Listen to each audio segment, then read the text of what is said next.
সুস্থতা আল্লাহর সবচেয়ে বড় একটা নিয়ামত। মানুষ অসুস্থ থাকলে বুঝতে পারে যে সুস্থতার মর্ম কী, না হলে বুঝতে পারে না। ধন সম্পদ টাকা পয়সার থেকে আমি মনে করি সুস্থতার থেকে বড় কোনো নিয়ামত বা সম্পদ নাই। তো যাই হোক, আজকে সকালে ঘুম থেকে উঠলাম, আমার শরীরটা খুব খারাপ। আমার আজকে ইচ্ছা করতেছিল না কোনো কাজ করতে, তারপরেও তো কিচ্ছু করার নাই, করতে হবে, কারণ আমার 3টা ঘরে বেবি আছে, রান্না বাড়া সব কিছু আমাকে করতে হবে। এর জন্য সকাল সকাল উঠে 2টি ডিম সিদ্ধ খেলাম আর বাচ্চাদের বাইরের থেকে পরোটা কিনে এনে দিলাম। তো দেওয়ার পরে এখন দুপুরের জন্য রান্না বসেছি, ভাত আর একটা বোয়াল মাছ কাইটে নিচ্ছি। কাইটে নেওয়ার পরে ওইটাই খুব সুন্দরভাবে গরম পানি দিয়ে ধুয়ে ওগুলো পরিষ্কার করলাম, দেন মাছগুলি ভাজলাম এবং আলু দিয়ে সুন্দরভাবে কষিয়ে বোয়াল মাছটা রান্না করব।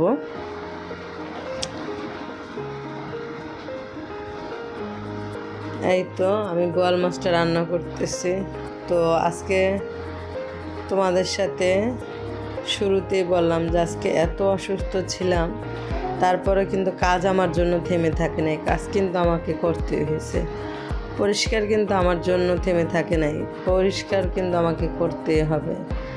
দেন আমি আজকে এই তো রান্নাবাড়া শেষ করে আজকে একটা আইটেমই রান্না করছি। শরীর খারাপের জন্য আমি কোনো সময় একটা আইটেম রান্না করি না, 2-3টে আইটেম না করলে আমার ভালোও লাগে না, তারপরে কিচ্ছু করার নাই। এই তো এদিকে দেখি যে আমাদের বাসা জিসান তানহাওয়ারা খুব সুন্দরভাবে লুডো খেলতেছে। দেন এই তো লুডো খেলার পরে আমি ওদের খাইয়ে দিলাম ভাত, তো ওগুলি তোমাদের সাথে শেয়ার করা হলো না।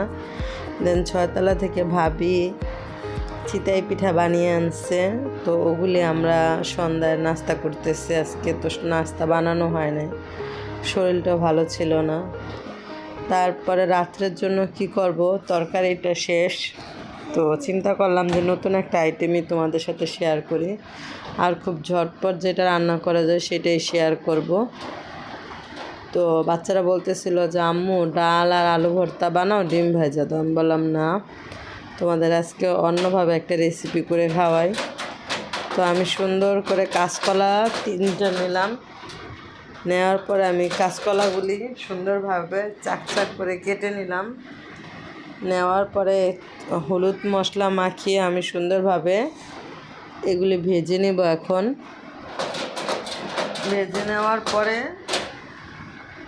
আমার শারীরিক অবস্থা ভালো না, তারপরেও কিন্তু আমার কোনো কাজ থাইমা থাকতেছে না, সব কাজে আমি করতেছি। তো রাত্রের জন্য এই কাঁচকলাগুলি সব হালকা করে আপনারা ভেজে নিতে পারেন। এটা শর্টকাট হিসাবে খুব ভালো একটা মজাদার খাবার। এই খাবারটা আপনারা প্লিজ একবার হলো ট্রাই করে দেখেন। তো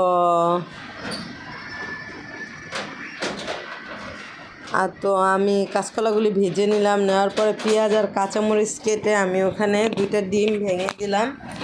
দেন কাঁচকলাগুলি ভেজে নেওয়ার পরে আমি ওইখানে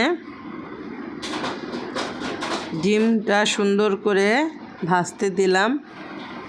এই তো ভেজে নেওয়ার পরে আজকে এটা নতুন তোমাদের সাথে শেয়ার করব। তো ডিমগুলি ভেজে তারপর আমি 2 টুকরা করে ফেললাম। এই তো 2টা ডিম দিলাম, এরপরে আবার আরেকটা ডিমও দিলাম। দেওয়ার পরে এটা আমি সুন্দর করে ভেজে নিব। ভেজে নেওয়ার পরে এটা উল্টিয়ে নিব। উল্টিয়ে নেওয়ার পরে এই তো আমরা 4 জন মানুষ, কিন্তু আমরা 4 জন না, আমরা 5 জন। কিন্তু আমার ছোট বেবিটা, ওকে আমি ডিম পোস্ট করে ভাত খাইয়ে ফেলবো। ও তো পেঁয়াজালা ডিম খেতে পারবে না, কারণ ও তো খুব ছোটো। এই তো আমি পরিমাণ মতো হলুদ মরিচের গুঁড়া নিচ্ছি। আজকে একটু মরিচের গুঁড়া কম নিচ্ছি, কারণ আমার কয়েকদিন যাবৎ প্রচুর গ্যাসের প্রবলেম হচ্ছে, সো এর জন্য কম নিলাম। নেওয়ার পরে এই তো আমি তরকারিটা এখন আমার কাঁচকলাটা কিন্তু মোটামুটি যেখানে ভাজলাম একটু আগে, ওইখানে কিন্তু সিদ্ধ হয়ে গেছিলো। তারপরে একটু পানি দিয়ে সুন্দরভাবে ভিতর থেকে যেন সিদ্ধ হয়, তো কষিয়ে কাঁচকলাটা দিয়ে সাথে সাথে ডিমটা দিয়ে পরিমাণ মতো পানি দিয়ে দিলাম। দেওয়ার পরে আমি সুন্দরভাবে একটা ঢাকনাযুক্ত ঢাকনা দিয়ে ঢেকে দিব। দেন ঢেকে দেওয়ার পর আমি কিছুক্ষণ অপেক্ষা করার পরে এই তো আমার তরকারিটা দেখেন মাশাআল্লাহ খুবই সুন্দর হয়েছে। তো এখন আমি তরকারিটা একটা বাটিতে সুন্দর করে বেড়ে নেব। নেওয়ার পরে আমার বাচ্চাদের রাত হয়ে গেছে, তো ওদের কালকে স্কুল আছে, তো ওদের খেতে দিতে হবে। তো আমি খুব তাড়াতাড়ি করে শর্টকাট রান্না করে ভাতটাও ঠিকা দিয়ে ফেলছি ওখানে। দেওয়ার পরে এখন আমি তরকারিটা নিয়ে নিব। সো তরকারিটা টেবিলে নিয়ে গেলাম, নেওয়ার পরে ভাতটা দিক দিয়ে বেড়ে দিলাম। তো আমার তরকারিটা কেমন হয়েছে একটু বলবা প্লিজ। তো ভাত আর তরকারি শুধু আজকে কাঁচকলা দিয়ে ডিম, এটা প্লিজ একবার হলো সবাই ট্রাই করে দেখো। সো আমরা 3 জনের জন্য ভাত নেব, আমার বড় ছেলে আর মেজো ছেলের জন্য, ছোটোটাকে পরে খাইয়ে দিব। তো এই তো আমি বড়টার জন্য নিলাম, দেন আমার জন্য নিচ্ছি, তো মেজোটার জন্য নিব। এই তো আমার ভাতগুলি বাড়া শেষ। সো আমি খেতে বসবে। এটা হলো আমার প্লেট। আমার যে দুপুরে বোয়াল মাছ রান্না করেছিলাম সেটা লেজ ছিল, তো লেজ কিন্তু বেশিরভাগ ঘরের মায়েরাই খেয়ে থাকে। সো আজকে আমিই খাচ্ছি। একটা সময় যখন আমি ছোট ছিলাম তখন আমার মায়েরও দেখতাম যে সে লেজ খেত, আমরা কখনোই খাই নাই, কিন্তু আজকে আমি মা হওয়ার পর আমার খেতে হয়। এটাই মনে হয় সবসময়ই। তো 3 ছেলেকে নিয়ে বসলাম, তো জারিফকে আমার থেকে একটু একটু করে খাইয়ে দিচ্ছি, আর জিহান জিসানও খেতে বসলো। যেন আমরা সবাই একসাথে ফ্লোরে আমাদের বেডরুমে বসে বসে খাই। তো এই তো খাচ্ছি আর বাবুকে খাইয়ে দিতেছি। আজকে শরীরটা এত খারাপ লাগতেছে, তারপরও তোমাদের সাথে সব শেয়ার করি।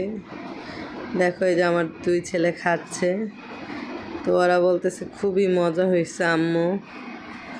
তো তোমরা ট্রাই করে দেখতে পারো, ঝটপট রান্না হিসেবে এটা খুবই ভালো একটা রান্না। সো আমরা এখন সবাই খাবো। দেখো আমার জারিফ সোনা কী করতেছে, ভাতগুলি আমার প্লেট থেকে নিয়ে ফ্লোরে নিয়ে তারপর এখন পুরো ফ্লোরটাও নষ্ট করে ফেলতেছে। তো আমি পানি দিয়ে কিন্তু পরিষ্কার করতে হবে, ও আমার কাজগুলো আরও বাড়িয়ে দিল। তো কী আর করার, এখন পরিষ্কার করে নেব, আর কিছুই করার নাই। এই তো আজকে এই পর্যন্ত। আপনারা ভালো থাকবেন, সুস্থ থাকবেন, অ্যান্ড আমার জন্য দোয়া করবেন। আসসালামু আলাইকুম।